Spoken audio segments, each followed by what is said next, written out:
really wanted to get kind of into that. And on the line right now, I also have Mark Ross. He is a city councilman with the city of Martinez. Mark, we got you on the line there? Yes. Hello, Dave. Hello, Heidi. Hello, Mark. Hey, Mark. And we've got Heidi Perriman. She's with martinezbeavers.org. And I understand that you are, among the city council, you are actually pro-beaver. Oh, absolutely, yes. Well, we were kind of getting into this this idea that not everybody was so thrilled to see these beavers, because I would think that when you do a restoration, you say, oh, we're going to restore this habitat, that you would say, okay, wildlife, come on in. It wouldn't be like, I'm going to plant a bunch of trees, but I don't want the birds to come and sit in them. And so tell us a little bit about the kind of controversy that started to embroil the city when these beavers were discovered. Well, you're absolutely right. The creek was a great success. We daylighted the creek about 10 years ago, and the same property owners that taxed themselves to do that, all of a sudden were very concerned about the presence of these beavers. And then why were they concerned? The dams were being built, and we'd gone through a bit of a dry period. In November of 2007, we had an early rain, and the bridges or the waterway came close to flooding near the bridges. That caused an uproar. I was back in China talking to the Beijing people about air quality issues, and I was on the other side of the planet. I came back, and next thing you know, the city has a plan to exterminate the beavers, and I think Heidi's told you about that. Well, she started to kind of mention it a little bit, and I wanted to kind of get into that. And so, these beavers move in, and isn't there any law that would have protected the beavers, from being removed? Well, actually, you have to get a permit. Okay. Yeah, not without a permit. Actually, the standard is you shoot the beavers in the head and you remove them. That's the usual way the state of California operates in these things, and that's the advice they gave to our staff and to our council members at the time, and unfortunately it wasn't questioned. But then when this started to become public and people started to learn about this, I mean, when you first heard about the beavers, how did you feel about it when this was brought up to you? What did you think? Well, the first thing I said was let the beavers be, and that was in the spring of that very spring. And everybody said, okay, that's fine. Then when the rains came, the concerns grew, and that's when the controversy started.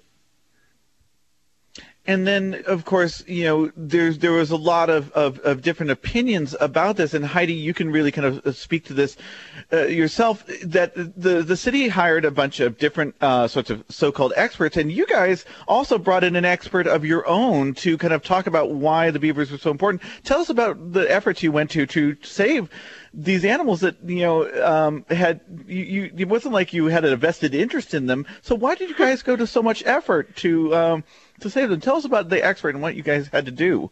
Well, the subcommittee brought in expert Skip Lyle from Vermont. He's the inventor of the Beaver Deceiver, which is a device for protecting culverts, to keep beavers from building dams and culverts, because that causes a lot of road problems for people.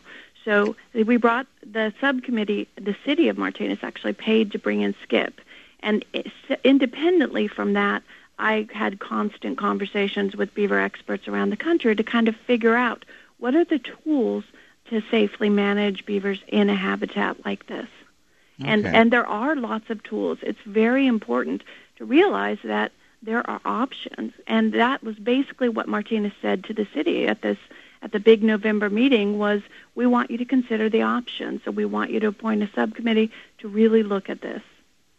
And Mark, so when the Beaver subcommittee came before the city council, did it take a lot of convincing, or were a lot of people just kind of like, no, we are doing this, we are going to get rid of these darn beavers? I mean, tell us a little bit about. I mean, was there a lot of soul searching going on?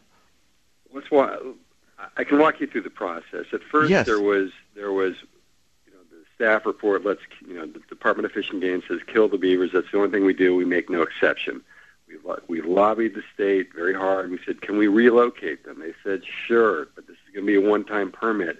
And by the way, Mr. Ross, when we relocate them, they're going to be quarantined and they're probably going to die in captivity. So we said, oh, that's not a great idea. And by the way, they're going to come, other beavers are going to come back. So next year when you want a relocation permit, you're going to have to, we're going to deny it. So the city learned that, and we stopped the relocation efforts. And also there was an outcry from the public, too. Many things were going on at the time. Mm-hmm. And at that point, I asked the mayor for a beaver subcommittee. We formed one right then and there at that November meeting that was very notable. And from then we went on to a much better solution. And right now we kind of have a don't ask, don't kill policy where where the council doesn't really want to get involved too deeply on it. It's just kind of a status quo scenario. In the meantime, Skip Lyle, who was very helpful, who actually I would credit along with Heidi as citizens who have helped this project live and grow. Otherwise, I think a more bitter end would have come of it. But it's been quite an experience as we've gone along with that Beaver Subcommittee. And I would understand that now the groups, the conservation groups, and the city have kind of come to a little bit of a compromise.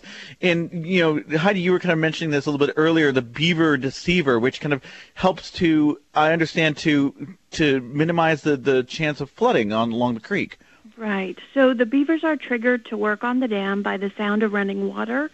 So what's actually installed is a pipe to move the water over the dam without the beavers having access to either the suction or the outflow. It's not technically a beaver deceiver, but it's close. Yeah. Okay, so it's actually something that allows the water to be released and go on its way, but it also kind of tricks the beavers into thinking everything's A-okay and they don't need to be fiddling around with the dam anymore, because and I have a very, very basic knowledge of beaver, habits. But basically, if they notice that there's water overtopping the dam, they'll build the dam bigger, basically. Correct. And what our beavers did, since their dam was lowered a lot by at least 3 feet when we installed the beaver device, the flow device, since it was lowered, they couldn't feed upstream as far as they used to. So our beavers made a series of secondary dams downstream.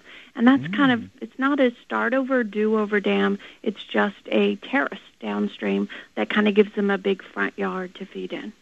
I see. Now, Mark and Heidi, there's been a lot of unintended consequences of these beavers moving into the city, but I also understand that it's also kind of spawned some very positive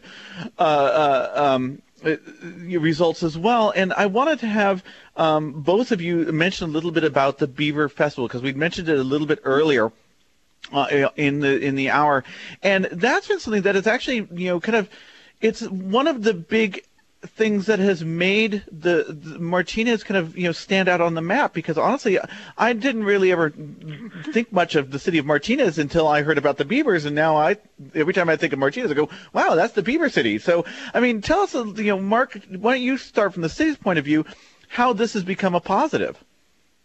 Well, I'll tell you from the political realm, which I delve in, people around the Bay Area that are also elected officials. It used to be, hey, Mark, now they want to talk about the beavers. And what a great thing. And they just go, that is just so fantastic. And it's interesting the amount of elected officials that are very attuned to what has happened in Martinez and the citizens that rose up and all of that, and just the whole story about it. Now when you say it for Martinez, they smile and they go, oh, were you pro-beaver? Did you want to kill the beaver? Did you want to save the beaver? And it brings a smile to people's face. I've never seen that in any of my 12 years of political experience. Exactly, and of course, we wouldn't, you would just be another city councilman from another, town, if it wasn't for these beavers, really, and I'm not saying that there's anything against your political, savvy, but I'm just, saying that, this really is something that really kind of puts you on the map. And Heidi, I understand that there's actually, tell us a little bit about the Beaver Festival, because you've had it for 2 years. Are you guys planning a third? Well, I suppose we're committed at this point, but it increased by double the amount of time and double the amount of displays at this festival, and it was a much bigger festival than last year, and so that's been really exciting.